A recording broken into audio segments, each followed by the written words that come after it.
Here we got the Killer Instinct 405 Boss crossbow. We're going to talk about some of the features and functionality. This is the best value crossbow on the market.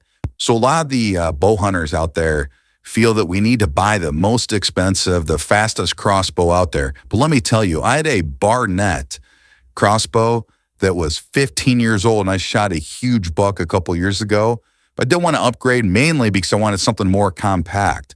And there's crossbows up there from $1,500 to $2,000. But I found the best value in this Killer Instinct. And I'm going to show you some of these features. It comes with a scope. It comes with dampeners. It comes with a quiver. It is amazing. Even an adjustable stock. Check this out.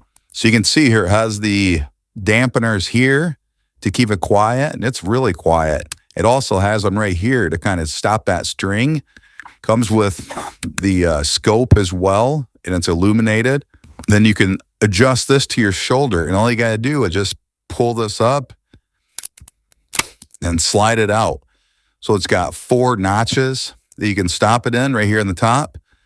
And so if you have those long arms, you can adjust it, or you can just push it all the way in. So this crossbow has a draw weight of 220 pounds. And so pulling that back and pulling it back even is very challenging. So the thing you really do is make sure you have the safety so it's off. Then you have these that actually hook onto the string and you pull it back.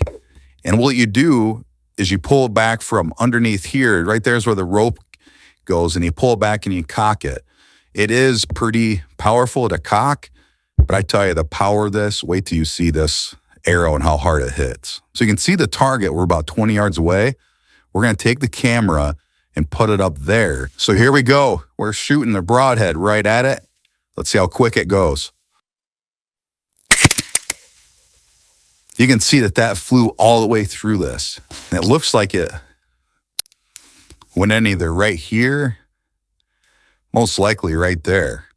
And then right there is the arrow.